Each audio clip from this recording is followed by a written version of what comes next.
వసంత పంచమి పర్వదినం సందర్భంగా సంగారెడ్డి పట్టణం డ్రైవర్స్ కాలనీలో భక్తుల కొంగు బంగారమై కొలువైన శ్రీ సరస్వతీ మాత ఆలయంలో సామూహిక అక్షరాభ్యాస కార్యక్రమాన్ని అత్యంత నియమ నిష్ఠలతో నిర్వహించారు. ఈ సందర్భంగా శ్రీ సరస్వతీ దేవి మూలమూర్తికి వేద పండితుల వేద మంత్రోచ్చారణల నడుమ పంచామృతాలు, పలు రకాల పరిమళ భరిత ద్రవ్యాలు, పవిత్ర జలాలతో శ్రీ సూక్తయుక్తముగా అభిషేకాలను జరిపారు. పట్టు వస్త్రాలు, ఎన్నో రకాల సుగంధ సోయగ పుష్పాలు, సౌభాగ్య ద్రవ్యాలతో అమ్మవారిని సర్వాలంకార భరితంగా అలంకరించిన అర్చక స్వాములు పర్వదిన విశేష పూజలు, కుంకుమార్చనలను నిర్వహించారు. తదుపరి నైవేద్య నివేదన చేసి కర్పూర హారతులతో మంగళ నీరాజనాలను సమర్పించారు.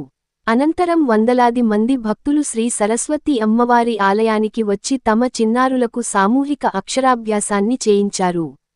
సంగారెడ్డి పట్టణం డ్రైవర్స్ కాలనీలోని శ్రీ సరస్వతీ మాత ఆలయంలో జరిగిన శ్రీ పంచమి వేడుకల్లో పాల్గొన్న వందలాది మంది భక్తులకు వేదాశీస్సులు చేసిన అర్చక స్వాములు తీర్థ ప్రసాదాలను అందజేశారు.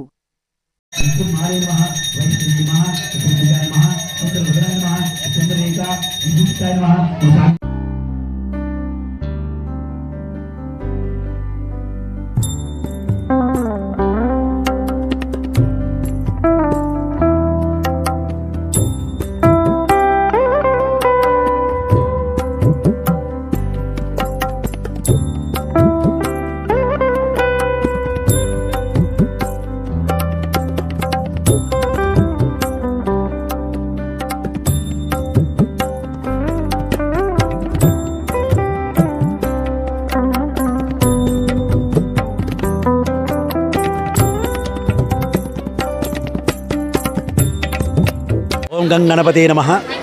శ్రీ గురుభ్యో నమః. శ్రీ సరస్వత్యై నమః. ఈరోజు శ్రీ పంచమి అంటే వసంత పంచమి కూడా అంటారు దీన్ని.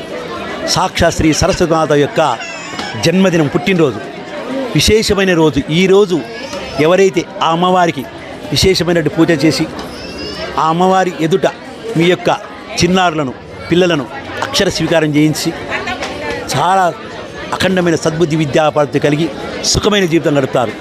అంటే సకల విద్యకు అధిపతి అమ్మవారు, సకల విద్యాధిపతికి అమ్మవారు శ్రీ సరస్వతి మాత. మహాకాళి, మహాలక్ష్మి, మహాసరస్వతి ముందు ఒట్టిగా లేరు. విద్య ఉంటే ధనం ఉంటుంది, విద్య ఉంటే శక్తి ఉంటుంది, అన్నీ ఉంటుంది. అంటే ముగ్గురు అమ్మవారు మనకు అవసరమే. శక్తి మనకు కావాలి, ధనము కావాలి. ఈ రెండు కావాలనుకుంటే విద్య కావాలి. కాబట్టి దయచేసి ఎక్కడైనా సరే మీ దగ్గర ఆలయాలకు, సరస్వతి మాత ఆలయకు వెళ్ళి, ఆ అమ్మవారి ఆలయకు వెళ్ళి ఆ అమ్మవారిని దర్శించుకొని అక్షరబలం చేయించుకొని పిల్లలకు అఖండమైన విద్యాప్రాప్తి కలిగి సుఖమైన జీవితం గలుపుతారని మనస్ఫూర్తిగా కోరుకుంటున్నాను. ఓం శ్రీ సరస్వత్యై నమః.